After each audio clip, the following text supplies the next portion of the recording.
Es una pregunta que casi nunca nos hacemos, porque la respuesta parece evidente. Cuando una máquina hace una cuenta, ¿dónde ocurre esa cuenta exactamente? En el ordenador que tienes cerca, la respuesta es sencilla. Ocurre dentro del chip, en unos circuitos que podrías señalar con el dedo si fueran lo bastante grandes. El cálculo sucede en un sitio. Siempre ha sucedido en un sitio. En octubre de 2019, en un laboratorio de Santa Bárbara, en California, una máquina terminó un cálculo en 200 segundos. Ese mismo cálculo, entregado al superordenador convencional más potente de la Tierra, seguiría ejecutándose dentro de 10.000 años. No 10, no 100, 10.000 años. Un tramo de tiempo más largo que toda la historia escrita. Desde las primeras marcas en arcilla húmeda hasta el teléfono que tienes al lado, plegado hasta caber en lo que se tarda en cocer un huevo pasado por agua. Y aún así, la velocidad no es lo más extraño. Lo más extraño es que nadie que construyó la máquina puede decirte con seguridad dónde ocurrió el cálculo. No dentro del chip, no en ningún punto concreto de la sala, quizá en ningún lugar del universo que puedas ver. Esa es la pregunta que vamos a seguir esta noche, despacio, un paso cada vez. Si te gustan estos recorridos por los bordes de la realidad, puedes suscribirte y el próximo llegará hasta ti. Empecemos por la máquina. Se llamaba Sycamore y la construyó el equipo de hardware cuántico de Google. Llevaba 53 de una cosa que llamaremos qubit y a la que dedicaremos un buen rato, porque ahí vive el misterio. La tarea que ejecutó tenía un nombre casi aburrido: muestreo de circuitos aleatorios. Aplicas una serie de operaciones elegidas al azar y luego mides lo que sale. Era una prueba, una forma de preguntarle a una máquina si puede hacer algo que la física ordinaria, corriendo sobre materia ordinaria, no logra seguir. Y la respuesta fue que sí. Conviene ser justos, y vamos a hacerlo toda la noche, porque la versión honesta es más interesante que la exagerada. La empresa IBM respondió casi de inmediato. Sus ingenieros miraron esa cifra de 10.000 años y dijeron: con un método clásico ingenioso y suficiente almacenamiento en disco, ese mismo circuito podría simularse en algo más parecido a 2 días y medio. No les faltaba razón, pero fíjate en lo que ambos bandos daban por sentado mientras discutían. Nadie afirmó que un ordenador corriente igualara de verdad a la máquina cuántica en esa tarea. Discutían el tamaño del hueco, no si el hueco existía. Y el hueco existía. 5 años después, en diciembre de 2024, el mismo equipo presentó un segundo chip. Lo llamaron Willow. Llevaba 105 qubits. E hizo algo que, si acaso, es más difícil de explicar que la pura velocidad. Para entender por qué importa, hay que recordar una regla que se cumple en todas las máquinas que ha construido el ser humano. La regla dice que más complejidad trae más fragilidad. Un coche tiene más piezas que una bicicleta y se estropea de más maneras. Un cuerpo tiene más formas de fallar que una sola célula. Cuantas más partes añades a un sistema, más caminos hay para que se rompa. Eso no es mala ingeniería. Es la tendencia ordinaria del universo hacia el desorden. Willow rompió esa regla. A medida que el equipo usaba más qubits para proteger una sola unidad de información, la tasa de error no se mantuvo y no subió. Bajó. Y bajó más rápido cuantos más componentes añadían. La máquina se volvía más fiable cuanto más grande se hacía. Todo instinto de ingeniería dice que eso no debería suceder. Y ahí estaba, medido, publicado y confirmado. Así que tenemos 2 hechos sobre la mesa. 1. Una máquina hizo un cálculo que no tiene una explicación clásica eficiente. 2. Esa misma familia de máquinas se vuelve más estable, no menos, según crece. Sabemos describir con precisión cómo construirlas, cómo enfriarlas, cómo programarlas, cómo leer sus respuestas. Lo que no sabemos hacer, lo que nadie puede hacer con confianza, es señalar un lugar físico y decir: ahí está ocurriendo el cálculo. La máquina funciona. Eso no es el misterio. El misterio es ¿por qué? Y para acercarnos, primero hay que ir al sitio más frío que hemos construido nunca. Si entras en la sala donde vive uno de estos procesadores, no encuentras lo que esperas. No hay una caja negra con lucecitas zumbando en un armario. Encuentras algo que parece una lámpara de araña diseñada por alguien que tomó un desvío equivocado. Cuelga del techo. Una serie de etapas doradas apiladas una debajo de otra, cada una más pequeña que la anterior, envuelta en cobre y blindaje, con cables que descienden como nervios. Todo el conjunto pende dentro de una cámara sellada, y al fondo del todo, más pequeño que una moneda, está el chip. Todo lo que hay encima, todo ese oro, existe para una sola cosa, para que el fondo esté más frío que casi cualquier otro lugar conocido. El aparato se llama refrigerador de dilución, y las temperaturas que alcanza cuesta sostenerlas en la cabeza. El chip trabaja a unas 20 milésimas de grado por encima del cero absoluto. El cero absoluto es la temperatura a la que, en teoría, cesa todo movimiento térmico de la materia, el suelo verdadero del frío. Para notar cuánto es eso, hace falta algo con lo que compararlo. Llenando el universo entero en todas direcciones, hay un tenue resplandor de fondo que quedó del nacimiento del cosmos, el eco enfriado del Big Bang. Ese fondo está a unos 2,7 grados sobre el cero absoluto, y el chip, en el fondo de ese refrigerador, funciona más de 100 veces más frío que eso. Hemos construido, aquí en la cálida superficie de la Tierra, un lugar más frío que el vacío entre las galaxias. Uno de los sitios más fríos del universo conocido no está entre las estrellas. Está en un laboratorio, y lo hicimos a propósito. La pregunta que lo abre todo es sencilla. ¿Por qué? ¿Por qué tomarse tanta molestia solo para hacer una cuenta? Y la respuesta es la primera pista real de esta historia. El cálculo solo sobrevive en un aislamiento casi perfecto del mundo ordinario. Lo que hace la máquina es tan delicado, tan fácil de destruir, que hay que sellarlo del calor, de la vibración, de la luz, de casi todo contacto con la realidad que lo rodea. La máquina, dicho sin rodeos, tiene que esconderse del mundo para funcionar. Guarda esa frase. Ahora suena a detalle técnico. Más adelante nos dirá algo sobre la naturaleza de las cosas. Los qubits de estos procesadores se construyen alrededor de algo llamado unión Josephson, y la idea es más simple que el nombre. Tomas dos superconductores, materiales que conducen la electricidad sin ninguna resistencia cuando están muy fríos, y los separas con una capa aislante tan fina que debería cortar la corriente en seco. En el mundo ordinario, ese hueco sería un muro, pero en el mundo cuántico, pares de electrones lo atraviesan sin pasar por encima, un comportamiento llamado efecto túnel que no tiene equivalente en el mundo por el que tú y yo nos movemos. Enfrías estas uniones, las gobiernas con pulsos de microondas cuidadosamente afinados, y empiezan a comportarse como átomos artificiales.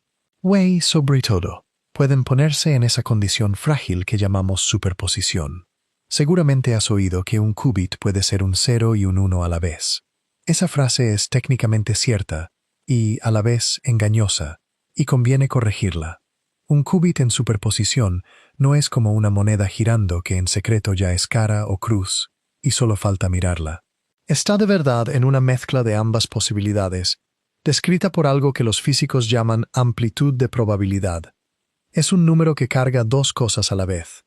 Cuán probable es cada resultado, y algo llamado fase, que determina cómo interfieren entre sí las distintas posibilidades cuando se encuentran. Y esa palabra, interferencia, no es un detalle lateral, es el motor entero. Ahora entiendes por qué el frío tiene que ser tan absoluto. Una superposición es de una sensibilidad casi insoportable. Un solo fotón de calor, a temperatura ambiente, que caiga sobre el chip, puede destruirla. Una leve vibración que llegue desde un camión pasando por la carretera de fuera puede destruirla. Cualquiera de esas cosas provoca lo que los físicos llaman decoherencia, el colapso de la condición cuántica delicada en una ordinaria. Y en el momento en que eso ocurre, el cálculo en curso se pierde. Por eso existen los refrigeradores, el oro, el silencio. Intentas mantener quieto un patrón tan tenue que el universo mismo parece empeñado en borrarlo. Todo en esa sala, cada grado de frío, cada capa de oro, existe para que una cosa delicada se quede quieta el tiempo justo de terminar un pensamiento. Y esa es nuestra primera indicación de que, sea lo que hacen estas máquinas, no lo hacen en el mundo ordinario de objetos sólidos y separados. Para averiguar dónde lo hacen, hay que hacer un poco de aritmética. Nada difícil, solo unas cuantas duplicaciones y un recuento honesto. Y ese recuento nos va a llevar a un lugar donde, literalmente, se nos acaba el universo. Empieza con un ordenador corriente. Guarda información en bits, y cada bit es un 0 o un 1. 2 bits representan 4 combinaciones posibles. 3 bits, 8. Cada bit que añades duplica el número de arreglos. Con 50 bits ya tienes más de 1000 billones de estados posibles. Pero lo importante es esto. En cada instante, la máquina está exactamente en uno de esos estados. Puede pasar de uno al siguiente, recorrerlos en fila, pero solo habita uno cada vez. Eso es la computación ordinaria. Un ordenador cuántico hace algo distinto de raíz. Un solo qubit en superposición no representa solo un 0 ni solo un 1, sino una mezcla de ambos. 2 qubits involucran las 4 combinaciones a la vez. 10 qubits, las 1024 juntas. 50 qubits quedan ligados a más de 1000 billones de combinaciones al mismo tiempo. El sistema no recorre esos arreglos uno tras otro. Está entrelazado con todos ellos a la vez y produce su respuesta a través del modo en que todas esas posibilidades interfieren entre sí. Empujemos el número. Toma 300 qubits. El 2, multiplicado por sí mismo 300 veces da, más o menos, un 2, seguido de 90 ceros. Es un número que casi no significa nada para la mente humana, así que démosle una referencia. El número total de átomos en todo el universo observable, cada átomo de cada estrella, de cada planeta, hasta el borde más lejano que podemos ver, se estima en torno a un 1 seguido de 80 ceros. Y un procesador de 300 qubits en plena superposición quedaría ligado a un número de estados que no es simplemente mayor que la cantidad de átomos del universo.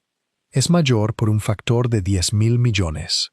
Una máquina del tamaño de una uña, ligada a más posibilidades distintas que átomos hay en todo lo que existe. 300 qubits. Willow ya lleva 105. Se habla en serio de máquinas con miles dentro de esta década. Aquí una persona cuidadosa levanta la mano, y con razón, podría decir, espera, la máquina no está guardando de verdad todas esas posibilidades como una memoria guarda datos. Esas amplitudes de probabilidad no son objetos diminutos metidos en cajones diminutos dentro del chip. Y cuando por fin mides la cosa, sale una sola respuesta, una única cadena de ceros y unos. ¿Dónde está la paradoja, si nada se almacenó nunca? Aquí está la respuesta. La interferencia entre todas esas posibilidades ocurre de forma demostrable. La respuesta correcta emerge de un proceso que, si hubiera sido un cálculo ordinario, habría exigido examinar un número astronómico de posibilidades en paralelo. No puedes obtener los resultados que produjeron estas máquinas a partir de un proceso que solo estuvo en un arreglo cada vez. Las matemáticas de cómo se genera la salida exigen que los pasos intermedios impliquen algo operando sobre la mezcla entera de posibilidades. Así que la pregunta no es si el sistema trabajaba con todos esos estados. La mecánica cuántica dice que sí. La pregunta es otra, y es más difícil. ¿Dónde ocurría todo eso? Porque mira otra vez la cuenta. En un sistema de 300 qubits, el número de posibilidades supera al de átomos del universo observable. No puedes guardar un 2 seguido de 90 ceros de números dentro de un 1 seguido de 80 ceros de átomos. La aritmética, sencillamente, no cabe. Se te acaba el universo antes de que se te acaben los estados. Los físicos tienen incluso un nombre para el espacio matemático en el que viven estas posibilidades. Lo llaman espacio de Hilbert, y en un sentido muy preciso, el espacio de Hilbert tiene más dimensiones que las 3 por las que nos movemos. No es poesía, es un hecho matemático, el espacio necesario para describir por completo un sistema cuántico de tamaño moderado tiene más dimensiones que el espacio físico en el que ese sistema se asienta, y así, la pregunta se queda ahí, sin querer marcharse. Si lo que sea que hace un ordenador cuántico cuando funciona, no está guardando el trabajo dentro de su propio cuerpo frío, porque su cuerpo, y el universo entero que lo rodea, no es lo bastante grande. La información no tiene, en el sentido más llano, ningún sitio en el espacio donde estar. Ninguna dirección. Recuerda esa idea. Sin dirección. Va a volver más adelante. Y si la información no cabe en el espacio, quizá el espacio ordinario nunca fue el lugar donde había que mirar. Esa sospecha condujo a un hombre a decirlo en voz alta hace 40 años, y a que casi nadie le hiciera caso. En 1985, un físico de la Universidad de Oxford, llamado David Deutsch, publicó un artículo en las actas de la Royal Society de Londres, con un título árido sobre la teoría cuántica y el ordenador cuántico universal. Hoy, se considera uno de los textos más importantes de la historia de la computación. Deutsch miraba el mismo problema que acabamos de recorrer, el problema del dónde. Si la información no puede guardarse en este universo porque no hay universo suficiente, entonces, ¿dónde está? No lo trató como un acertijo poético e incontestable. Lo trató como una pregunta física, con una respuesta física. El lugar concreto al que Deutsch acudió fue una interpretación de la mecánica cuántica conocida como la imagen de los muchos mundos.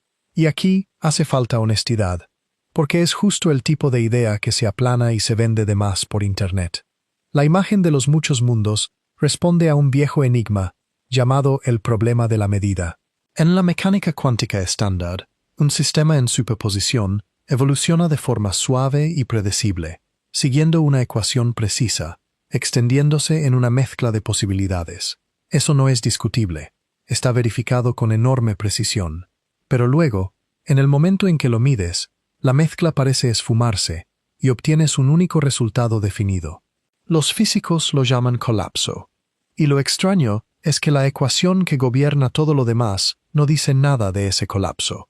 El colapso se añadió a mano, no porque las matemáticas lo pidieran, sino porque es lo que parece que vemos. En 1957, un estudiante de doctorado de Princeton, llamado Hugh Everett, propuso una salida radical. ¿Y si la ecuación tiene razón sin más? ¿Y si no hay colapso? ¿Y si, cuando ocurre una medida, todos los resultados posibles suceden de verdad, no uno tras otro, sino todos juntos, en ramas separadas de una única realidad que nunca deja de evolucionar? El aparato, el laboratorio, el científico, el planeta, todo se divide en versiones paralelas, una por cada resultado, y cada versión es real y no sabe de las otras. Esta es la interpretación de los muchos mundos. Cuando Everett la propuso, la recibieron con frialdad. La corriente dominante sostenía que uno no debía preguntar qué pasa de verdad entre medidas. Everett dejó la física académica casi por completo, se dedicó a problemas de defensa y murió en 1982, a los 51 años, sin llegar a saber que su idea acabaría tomándose más en serio de lo que se tomó en vida. Deutsch conocía a Everett y lo tomaba con total seriedad, no como una opción filosófica entre muchas, sino como una descripción literal de lo que la cuántica describe. En su análisis, un cálculo cuántico es interferencia entre cálculos paralelos que corren en ramas paralelas de la realidad. La razón de que la máquina pueda con un problema exponencialmente grande es que las piezas del trabajo, exponencialmente numerosas, se reparten entre realidades paralelas, y la interferencia entre ellas produce la respuesta. Tú recoges el resultado en tu rama, pero el trabajo, sostenía, se hizo en todas partes. Voy a plantar una bandera aquí, y a ser escrupulosamente justo. La lectura de Deutsch es audaz, es seria, la sostienen físicos reales, y es una respuesta honesta a nuestra pregunta del dónde. Pero es una interpretación de la mecánica cuántica, no un resultado experimental. La máquina no viene con una etiqueta que diga que los muchos mundos son correctos. Internet adora contarte que los ordenadores cuánticos demuestran el multiverso, y eso va un paso más allá de lo que la evidencia permite. Lo que sí es cierto, y ya es notable por sí solo, es que un físico, mirando estas máquinas en 1985, concluyó que la información no podía guardarse en el espacio ordinario, que la respuesta al dónde no estaba aquí, en el espacio por el que tú y yo nos movemos. Así que, si el espacio es el lugar equivocado para mirar, conviene preguntar algo más duro. Si el espacio ordinario, con sus distancias cómodas y sus separaciones limpias, fue alguna vez el fundamento real de las cosas. Y para eso no hace falta interpretación ni filosofía. Hacen falta experimentos, algunos de los más cuidadosos de toda la historia de la ciencia, tan decisivos que ganaron un premio Nobel. Y lo que muestran es que el universo, en su nivel más profundo, no mantiene sus partes distantes verdaderamente separadas. La historia empieza en 1935, con una discusión, y quien la inició fue Albert Einstein. Junto a dos colegas, Boris Podolsky y Nathan Rosen, señaló un rasgo de la mecánica cuántica que le resultaba inaceptable. La teoría parecía permitir lo que él llamó, con evidente desagrado, una acción fantasmal a distancia. Toma dos partículas, prepáralas juntas de modo que sus propiedades queden ligadas, una condición que hoy llamamos entrelazamiento, y luego sepáralas. La cuántica decía que medir una de ellas fijaría al instante el estado de la otra, por lejos que estuviera. Einstein creía que la teoría tenía que estar incompleta. Seguramente, argumentaba, las partículas llevaban consigo alguna información oculta desde el principio, unas instrucciones locales que decidían cómo se comportaría cada una al medirla. En su imagen, lo fantasmal era solo nuestra ignorancia. Durante casi 30 años, esto pareció una cuestión de gustos, un desacuerdo filosófico sin forma de zanjarlo. Entonces, en 1964, un físico irlandés llamado John Stuart Bell hizo algo extraordinario. Encontró la manera de convertir la intuición de Einstein en un número que se puede medir.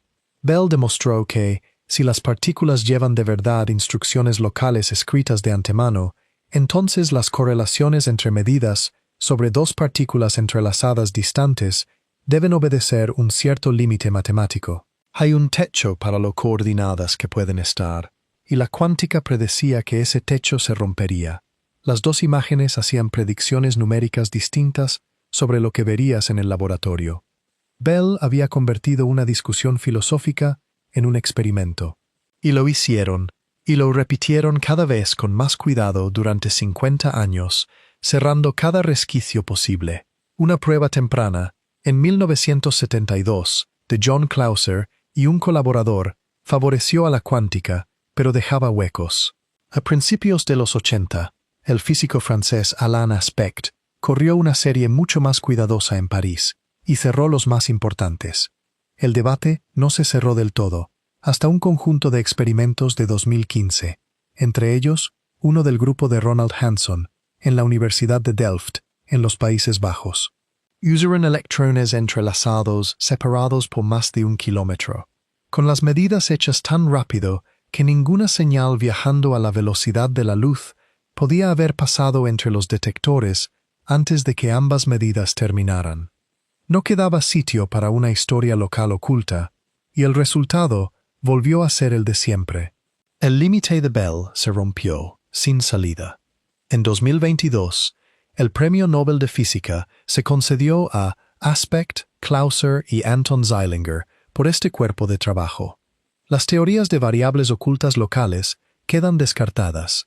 No hay una capa ordinaria más profunda bajo la cuántica en la que todo esté decidido de antemano. Einstein, en este punto concreto, se equivocaba. Hay que tener cuidado aquí, porque es donde los relatos populares se pasan de frenada. Que se rompa el límite de Bell no significa que medir una partícula envíe una señal a la otra. No significa que la información viaje más rápido que la luz. Hay un resultado firme, el teorema de no señalización, que dice que no puedes usar el entrelazamiento para mandar un mensaje instantáneo. Las correlaciones son reales, pero no puedes controlarlas lo bastante para transmitir nada. La relatividad está a salvo. Nada corre entre las partículas, y sin embargo, algo pasa, y a su manera es más extraño que una señal. Las dos partículas distantes se comportan de un modo más coordinado de lo que cualquier historia local sobre el mundo podría producir, y no hay mensajero entre ellas que lo arregle. Algo en la estructura de la realidad produce resultados casados en dos lugares separados, y ese algo no se transporta por el espacio que los separa. De ahí sale la frase que quiero que retengas, el verdadero centro de esta noche. El universo no computa localmente. La relación entre dos partículas entrelazadas distantes no la mantiene nada que viva en el hueco entre ellas. Es, en el sentido más fundamental, no local. Y sería fácil despachar esto como una curiosidad de laboratorio, algo que solo sobrevive sobre una mesa óptica pulida y a unos pocos metros, y que se deshace en cuanto lo sacas al mundo real y desordenado. Sería un pensamiento cómodo. También es falso, y en 2017 un satélite demostró exactamente cuánto. El satélite era chino y se llamaba Mythius, por un filósofo antiguo que vivió hace unos 2500 años y que hizo algunos de los primeros experimentos registrados sobre óptica, estudiando cómo viaja la luz y cómo se forman las sombras. Lo lanzó en 2016 un equipo de la Academia China de Ciencias, dirigido por el físico Jian Wei-pan, y se instaló en una órbita a unos 500 kilómetros sobre la superficie de la Tierra. Su tarea suena casi simple: distribuir entrelazamiento cuántico entre estaciones, en tierra, separadas por distancias que ningún laboratorio podría igualar. Mythius generaba pares de fotones entrelazados, partículas de luz ligadas de ese modo frágil, y enviaba un fotón de cada par a una estación en tierra y el otro a una segunda estación en otro lugar. Las dos estaciones, en Delinga y Lijiang, estaban a más de 1200 kilómetros. Esa es, más o menos, la distancia de Madrid a Bruselas. Y los fotones tenían que sobrevivir al viaje a través de la atmósfera turbulenta, entre nubes y aire, y todo el ruido del mundo real, para llegar al suelo, y el entrelazamiento sobrevivió. Las correlaciones entre las medidas en las dos estaciones distantes rompieron el límite de Bell de forma inequívoca. La conexión se mantuvo a través de más de 1000 kilómetros de cielo abierto. Al año siguiente, el mismo satélite sirvió para establecer un enlace cuántico entre Pekín y Viena, ciudades separadas por más de 7000 kilómetros. Piensa un momento en lo difícil que es esto, porque la dificultad es parte de lo notable. Un fotón es la unidad más pequeña posible de luz. Mythius disparaba fotones únicos desde una plataforma en movimiento, a 500 kilómetros de altura, a través de toda la profundidad de la atmósfera, a través del temblor que hace parpadear a las estrellas, hasta un telescopio en la cima de una montaña, y los atrapaba con la precisión suficiente para medir la correlación entre ellos. Es un poco como ir en un avión veloz y lanzar dos monedas a dos personas que están en dos montañas a 1000 kilómetros de distancia, y que ambas caigan justo donde tienen que caer. Y luego descubrir que la forma en que aterrizan está coordinada por mucho que lo compruebes. Que funcionara siquiera es un triunfo de ingeniería. Que el entrelazamiento sobreviviera es una afirmación sobre el universo. La conexión no se debilitó con la distancia. Se mantuvo como si los 1200 kilómetros no estuvieran ahí. Y el entrelazamiento, recuerda, es justo el recurso sobre el que funciona la computación cuántica. Es lo que la máquina en el fondo de aquel refrigerador frío está aprovechando cuando calcula, lo cual significa que el recurso que estas máquinas usan no está acotado por el tamaño físico del hardware. No es la clase de cosa que tenga una única localización. Hemos reunido ya suficientes piezas para pararnos y disponerlas sobre la mesa. Primera pieza. La máquina tiene que esconderse del mundo ordinario para funcionar. Lo vimos en el refrigerador, en el hecho de que un fotón perdido o un camión que pasa pueden destruir el cálculo. Segunda pieza. Lo que la máquina maneja no cabe en el espacio que ocupa, ni siquiera en el universo visible entero. La información no tiene dirección. Tercera pieza. Las correlaciones sobre las que la máquina corre no respetan la distancia en absoluto. Lo vimos en los experimentos de Bell, y escrito a través del cielo por un satélite. Míralas juntas. 3 hechos recogidos desde 3 direcciones distintas, desde la ingeniería fría, desde la aritmética pura, desde décadas de los experimentos más cuidadosos jamás hechos. Y todos dicen lo mismo: la separación no es fundamental. Aquí conviene ser preciso, porque es el punto donde la evidencia sólida y la interpretación se tocan. Lo medido, lo firme, es que las correlaciones no las producen nada que viaje por el espacio entre las partículas. Que de ahí se siga que la separación misma, la distancia, sea una especie de superficie del mundo, es una lectura de esos hechos, atractiva y coherente, pero todavía una lectura. Distingamos siempre las dos cosas. Lo demás de la noche vive en ese seno, entre lo que hemos medido y lo que sospechamos que significa. Y hay una consecuencia de todo esto de la que casi nadie habla lo bastante alto, porque roza algo en lo que la ciencia se ha apoyado desde el principio: el problema de la verificación. Cuando un ordenador corriente hace una cuenta, Puedes comprobar el resultado. Puedes repetirla, o llegar a la misma respuesta por otro camino, o trabajar hacia atrás desde la salida. El proceso es auditable, y esa capacidad de comprobar es la viga maestra bajo todo el conocimiento empírico. La revisión por pares funciona porque los resultados se pueden reproducir. Las demostraciones se pueden comprobar. En 2020, un grupo de investigadores, entre ellos el informático Thomas Vidic, en el Instituto Tecnológico de California, publicó un resultado en la teoría de la computación que no ha recibido ni de lejos la atención que merece. Concierne a lo que ocurre cuando dejas que un verificador ordinario interactúe con dos sistemas cuánticos que comparten entrelazamiento. Y lo que muestra es que el entrelazamiento da acceso a una clase de problemas comprobables inmensamente mayor que cualquier cosa que un ordenador corriente pudiera verificar por su cuenta. Tan grande, de hecho, como la clase de todos los problemas que tienen solución, por mucho que tarden. Piensa en lo que eso implica para estas máquinas. A medida que los ordenadores cuánticos crezcan, sus respuestas quedarán cada vez más fuera del alcance de cualquier comprobación ordinaria. Un cálculo cuántico lo bastante grande producirá un resultado que ningún ordenador convencional, por enorme que sea, por mucho que se le deje correr, podrá confirmar ni desmentir. La máquina se convierte, desde el punto de vista del mundo en que vivimos, en una caja negra. Metes una pregunta y sale una respuesta. Y no hay forma independiente de saber si es correcta. No estamos del todo en ese punto, y la honestidad exige decirlo. Pero la trayectoria es clara. Los problemas donde un ordenador cuántico sería más valioso, el diseño de fármacos, el modelado de moléculas demasiado complejas para cualquier máquina clásica, son justo aquellos donde menos podremos comprobar su trabajo. Porque si pudiéramos comprobarlo con una máquina clásica, no habríamos necesitado la cuántica. Fíjate por qué ocurre. No es un accidente. Es otra cara del mismo descubrimiento. El cálculo vive en un lugar en el que no podemos entrar a mirar, y por eso no podemos comprobarlo. Un cálculo ordinario ocurre en la superficie de las cosas, en el mundo local de partes separadas que podemos inspeccionar paso a paso. Un cálculo cuántico ocurre bajo esa superficie, en la capa no local donde la información no tiene dirección. No puedes auditar un proceso quedándote fuera y repitiéndolo localmente, cuando el proceso no es local para empezar. Y aquí está la otra mitad, la que en lugar de oscurecer el misterio lo profundiza. Aun cuando sus respuestas se vuelven más difíciles de comprobar, las máquinas se vuelven más estables.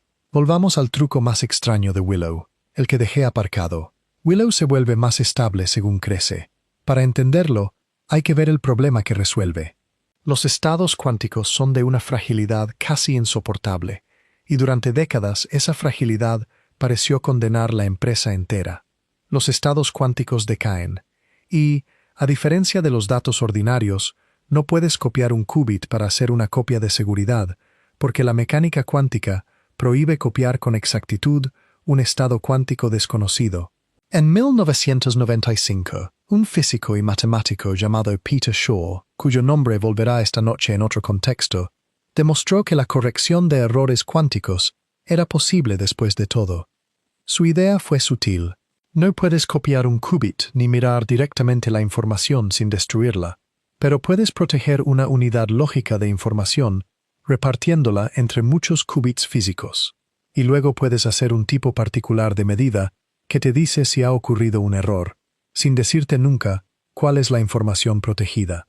Mides las relaciones entre los qubits, no los qubits en sí. Te enteras de que algo se desvió. ¿Y dónde? Sin leer nunca la cosa delicada que intentas mantener a salvo. Como solo extraes el error, y nunca la información, la condición cuántica frágil sobrevive. Shor demostró que era posible en principio. La cuestión era si el hardware real podría lograrlo alguna vez. La respuesta la dio el llamado teorema del umbral, que dice que, si la tasa de error de tus operaciones físicas cae por debajo de un valor crítico, en torno al 1% en muchos diseños, entonces añadir más qubits físicos para proteger cada qubit lógico empuja la tasa de error hacia abajo tanto como quieras. Por debajo del umbral, más qubits significa más fiabilidad. Durante 30 años, ese umbral fue un objetivo teórico que nadie había alcanzado. Willow, en 2024, lo alcanzó. Y aquí vive lo extraño. La corrección de errores solo funciona con limpieza bajo una condición: que los errores sean locales e independientes. Que cada qubit físico falle por su cuenta, en su rincón, sin que su fallo esté coordinado en secreto con los de otros. Fíjate en lo que eso significa junto a todo lo demás. Los errores son locales. Las correcciones son locales. Pero la información cuántica que se protege no es local. Está entrelazada, repartida, sin una única dirección. Así que tienes manos locales atrapando ruido local, protegiendo con éxito una cosa que, en el fondo, no tiene una localización. ¿Por qué pueden? Una lectura honesta es esta. La estructura que la corrección protege es más robusta que cualquier cosa ordinaria, precisamente porque no está atada a ningún lugar. El ruido local es un atacante local. Para corromper información que vive en las relaciones entre qubits muy separados, tendrías que perturbar muchos a la vez, de forma coordinada, y el ruido aleatorio casi nunca lo consigue. Ahora la vieja frase suena más profunda. La máquina tiene que esconderse del mundo local porque lo que protege es no local, y el daño local no puede alcanzar una cosa que no tiene una única localización. Por eso, añadir qubits la estabiliza en lugar de desestabilizarla. Cada qubit extra reparte la información lógica un poco más finamente, la ancla un poco menos a un lugar vulnerable. Durante décadas, la no localidad pareció el problema, aquello que hacía a estos estados tan difíciles de sujetar. Resulta que esa misma no localidad, una vez aprendes a repartir la información, es lo que la vuelve resistente. Lo que parecía la debilidad es la fuerza. Hay una empresa que ha apostado por esta idea de forma más pura que ninguna otra. Microsoft ha pasado más de 2 décadas persiguiendo un enfoque que no intenta atrapar errores después, sino hacerlos casi imposibles desde el principio. Su física gira en torno a un objeto exótico llamado modo cero de Majorana, y el nombre carga una de las historias más extrañas de la física. Ettore Majorana fue un físico teórico italiano nacido en 1906, considerado un prodigio incluso entre una generación de mentes extraordinarias. Enrico Fermi, que trabajó a su lado, lo comparó una vez con Galileo y Newton. En 1937, Majorana propuso que ciertas partículas podían ser su propia antipartícula, perfectamente simétricas, ni del todo partícula ni del todo antipartícula. En marzo de 1938, a los 31 años, embarcó en un barco de Palermo a Nápoles. Otros pasajeros lo vieron a bordo, y no se le volvió a ver. Nunca se encontró un cuerpo ni se estableció una explicación cierta. Dejó una idea y un enigma, y nada más. Los objetos que hoy llevan su nombre no son exactamente las partículas que describió. Son lo que los físicos llaman cuasipartículas, patrones colectivos de comportamiento que pueden emerger en ciertos materiales especialmente diseñados bajo las condiciones justas. Pero tienen una propiedad que los vuelve extraordinarios para computar. Un modo cero de Majorana no puede existir solo. Siempre viene en pareja, y los dos miembros están separados en el espacio. Y la información cuántica que codifican no está guardada en ninguno de los dos modos. Está guardada en la correlación entre ellos. Vive en la relación, no en los miembros de la relación. Ninguno de los dos por sí solo contiene la información, solo los dos juntos. Nótalo directamente que eso expresa todo lo que venimos construyendo. Si la información vive en la relación entre dos lugares separados, y no en ninguno de ellos, entonces una perturbación local no puede destruirla. Un fotón que cae sobre un modo no puede corromper información que no está guardada en ese modo. El qubit no está blindado del mundo en el sentido ordinario. Está escondido en un sentido más extraño. No hay un único lugar donde esté, y por eso no hay un único lugar donde el mundo pueda alcanzarlo. Los físicos lo llaman protección topológica, y topológico se refiere a propiedades del conjunto entero, no de un punto. La imagen clásica es la diferencia entre una esfera y un donut. Una no tiene agujeros, el otro tiene uno, y no hay forma de convertir una en el otro sin rasgar el material. El número de agujeros es una propiedad de todo el objeto a la vez, no de un sitio concreto. En febrero de 2025, Microsoft presentó un chip que llamó Majorana 1, describiéndolo como una primera demostración de qubits topológicos lo bastante fiables para servir de plataforma.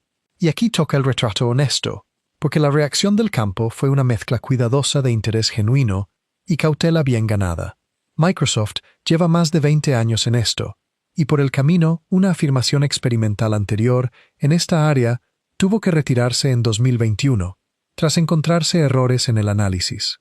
El anuncio de 2025 estaba mejor documentado, pero la verificación independiente seguía en curso. El veredicto honesto es que parece prometedor, y aún no está confirmado al nivel que el campo exige. Pero, gane o no esta apuesta concreta, fíjate en la forma de la idea, porque la forma es lo que nos importa. Información real, legible y usable, que sin embargo no tiene localización porque vive en la relación entre dos lugares. Es la misma forma que el cálculo sin dirección, que las correlaciones que ignoran la distancia. El mundo nos repite lo mismo con acentos distintos. La información más protegida no vive en un sitio, vive en una relación. Y eso lleva a una pregunta tan audaz que, cuando dos de los físicos más respetados vivos propusieron una respuesta, ellos mismos la llamaron con cuidado una conjetura. Voy a poner una señal clara antes de este tramo, porque salimos del terreno firme del experimento. Todo lo anterior está medido. Lo que viene es distinto. Es una conjetura, brillante y seria. Pero conjetura. No está demostrada, y lo voy a repetir, porque la idea es tan bella que sería fácil olvidarlo. En 2013, dos físicos teóricos publicaron un artículo cuyo título parece una ecuación diminuta, ER igual a EPR. Los autores eran Juan Maldacena y Leonard Susskind. Las dos letras de la izquierda, ER, remiten a Einstein y Rosen y a un artículo de 1935 que describía lo que hoy llamamos un agujero de gusano, un puente entre dos regiones distantes del espacio. Las tres de la derecha, EPR, remiten a Einstein, Podolsky y Rosen, y al otro artículo de aquel mismo año, el del entrelazamiento y la acción fantasmal a distancia. Dos ideas del mismo año, una sobre puentes en el espacio, otra sobre la conexión de partículas distantes. Y Maldacena y Susskind propusieron que no son solo parecidas. Son la misma cosa. Cualquier par de partículas entrelazadas estaría unido por un agujero de gusano microscópico, no como metáfora, sino como descripción literal de la geometría del espacio-tiempo. El entrelazamiento, en esta imagen, no es una correlación misteriosa estirada sobre un hueco vacío. Es un puente, un hilo del propio espacio-tiempo que une las partículas por debajo de la distancia aparente.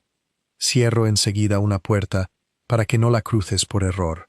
Estos agujeros de gusano no son los de la ciencia ficción. No puedes viajar por ellos ni mandar una señal. Son demasiado pequeños y demasiado estructurados para llevar nada. Por eso el entrelazamiento sigue sin superar la velocidad de la luz. La relatividad sigue a salvo. Pero la implicación, aún con esa puerta cerrada, es enorme. Si el entrelazamiento es un hilo del espacio-tiempo, entonces el espacio-tiempo no es el escenario fijo sobre el que ocurren los sucesos cuánticos. El espacio-tiempo está hecho de esos hilos. La geometría del universo, la estructura entera del cerca y el lejos, la produciría el patrón de entrelazamiento entre las piezas cuánticas de debajo. Los físicos lo llaman espacio-tiempo emergente. Las tres dimensiones del espacio no serían la planta baja de la realidad, sino algo derivado, que emerge de una capa más profunda, donde lo que importa no es la posición ni la distancia, sino el entrelazamiento, la relación. Y eso reencuadra todo. La no localidad deja de ser fantasmal. Claro que dos partículas entrelazadas ignoran la distancia entre ellas. Esa distancia es solo una sombra que proyecta su conexión. Insisto una vez más, porque lo prometí. Esto es una conjetura. Conecta la mecánica cuántica con la gravedad, dos teorías que llevan un siglo resistiéndose a unirse, a través de la sola idea del entrelazamiento. Por eso la gente seria la toma en serio, pero no está demostrada, y puede no ser la última palabra. Aún así, apunta en la misma dirección que todo lo demás. Y deja una pregunta obvia: si el espacio emerge del entrelazamiento, ¿de qué está hecho el propio entrelazamiento?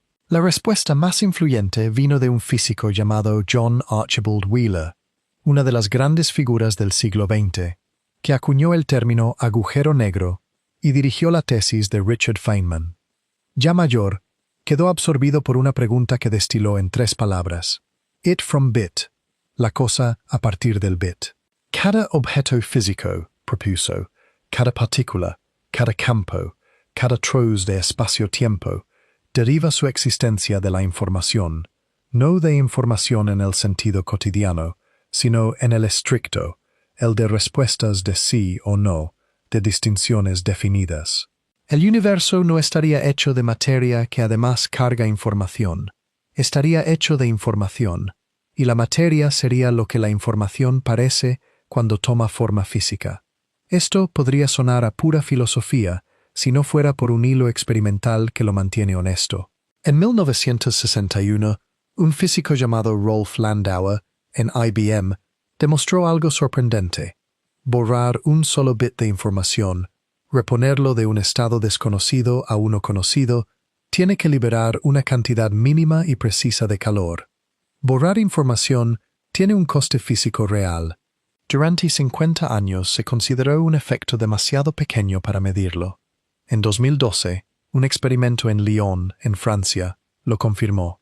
Midieron el minúsculo estallido de calor al borrar un bit, y coincidió con la predicción de Landauer. La información es física. Hay una pieza más, y viene del estudio de los agujeros negros. En los años 90, varios físicos establecieron algo llamado principio holográfico.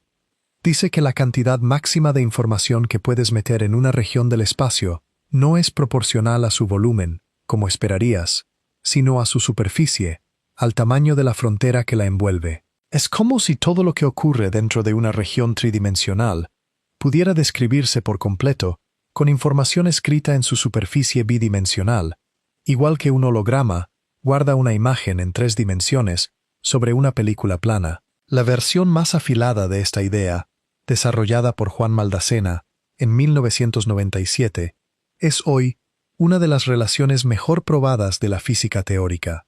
El interior es el holograma, el borde es el libro de cuentas. Junta todo esto y algo encaja sobre nuestras máquinas.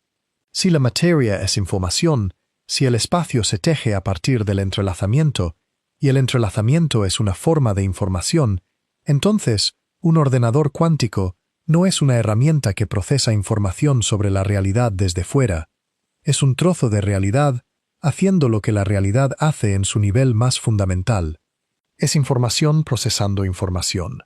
Y esto salda por fin aquella idea que te pedí recordar hace rato. La información dentro del ordenador no tenía dirección en el espacio ordinario. Entonces, parecía un problema. Mírala ahora con esta lente.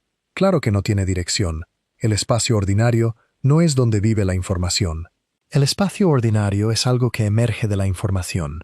Pedir la dirección de la información en el espacio es como preguntar en cuál de los píxeles está guardada de verdad una fotografía, cuando la fotografía es el patrón entero, no ningún punto. Mantengo la bandera de la honestidad en alto, porque esto es interpretación, no hecho establecido. Nadie ha demostrado que la información sea la planta baja del universo. La cosa a partir del bit es una hipótesis, una dirección, una sospecha sostenida por gente muy seria, no un teorema. Pero, otra vez, apunta hacia el mismo sitio que todo lo demás. Es hora de ser honestos sobre lo que sabemos y lo que no.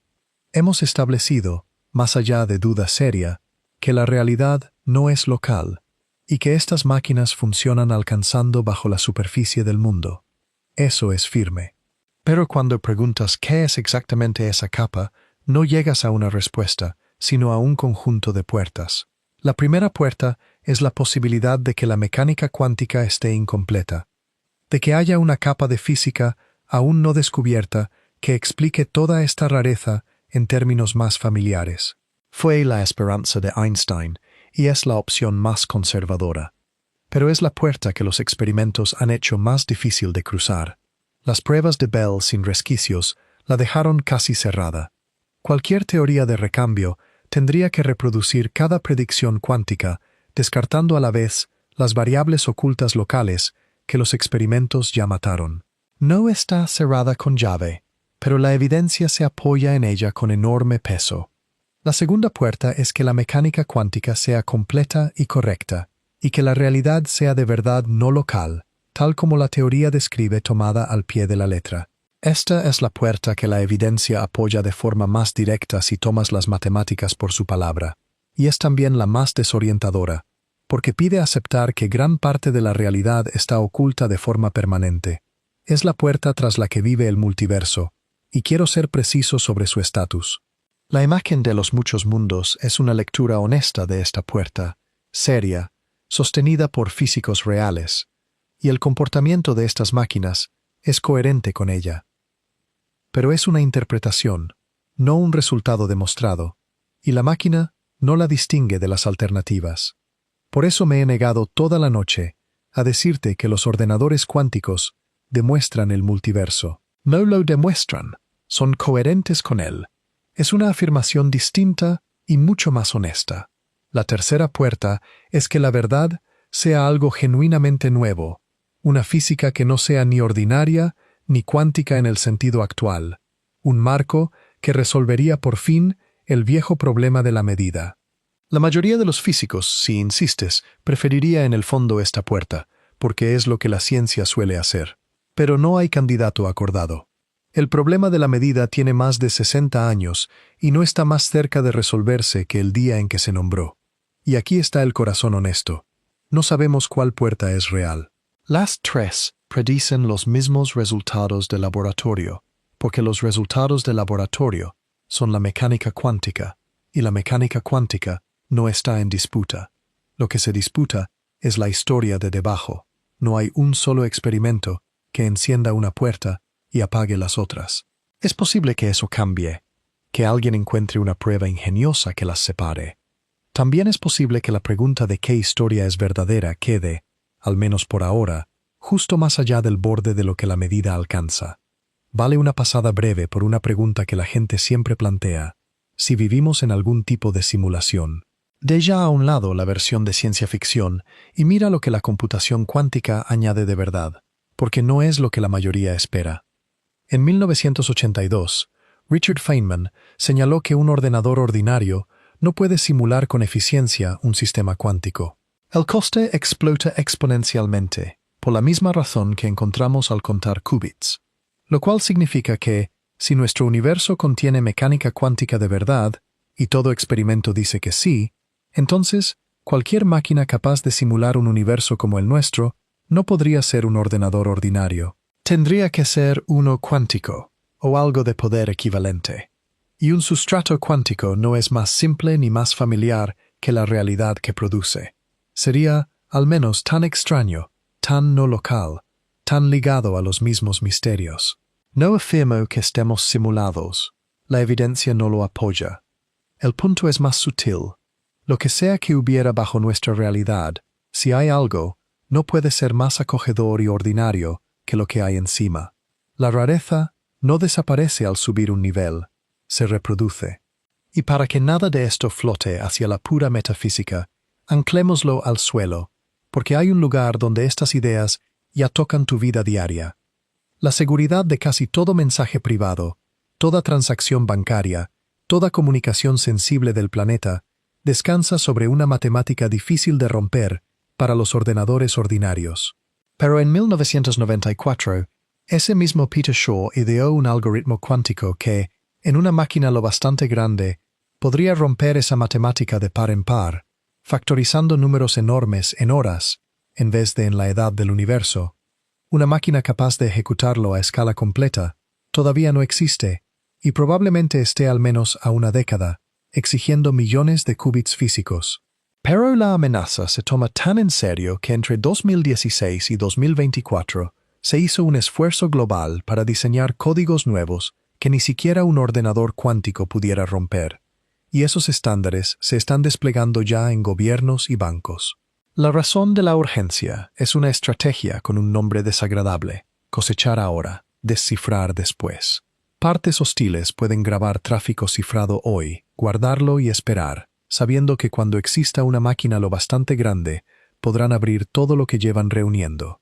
La metafísica y el candado de tu puerta resultan estar conectados.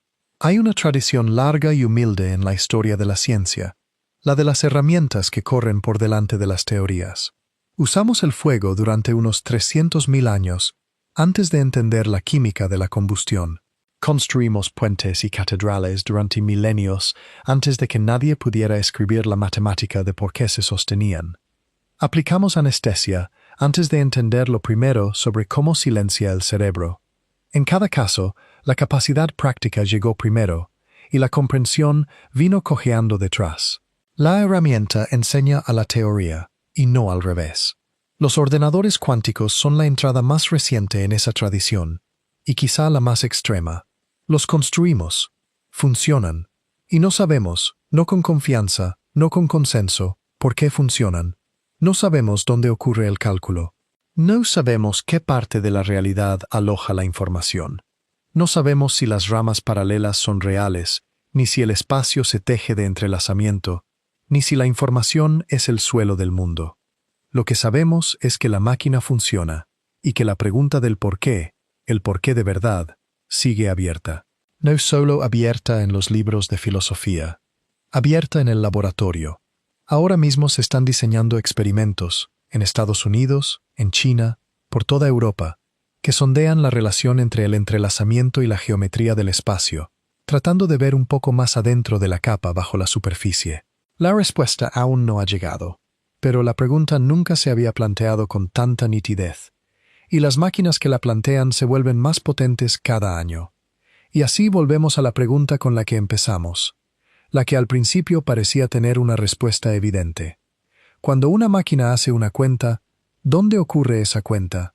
Para el ordenador que tienes cerca, la respuesta sigue siendo sencilla, dentro del chip, en un sitio que podrías señalar. Para la máquina fría del fondo del refrigerador, no hay ese sitio. La cuenta no cabe en el chip, ni en la sala, ni en el universo visible.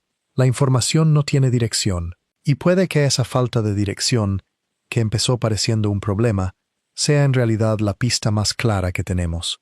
Quizá la pregunta ¿dónde? Daba por supuesto justo lo que resulta ser falso, que el mundo es, en su fondo, un lugar de direcciones, de aquí y de allí, de cosas separadas por una distancia real y vacía. No salimos a descubrir esto, salimos a construir un ordenador más rápido. Lo conseguimos. Pero conseguimos también, casi sin querer, una ventana hacia algo que todavía no tiene nombre acordado ni explicación cómoda. En refrigeradores más fríos que el espacio entre las galaxias, corremos cálculos que rozan más posibilidades que átomos hay en el cielo. Somos la primera generación que sostiene una herramienta que solo funciona tomando prestado de una capa del mundo que nuestros antepasados nunca sospecharon. Y lo más notable no es tener la respuesta. La respuesta no es el regalo. La pregunta es el regalo. Construimos una máquina muy pequeña y muy fría. Le hicimos una pregunta, y escuchamos con cuidado lo que respondió. Y lo que empezó a decir, con paciencia, es que el mundo tal vez no esté donde nuestros ojos insisten en que está.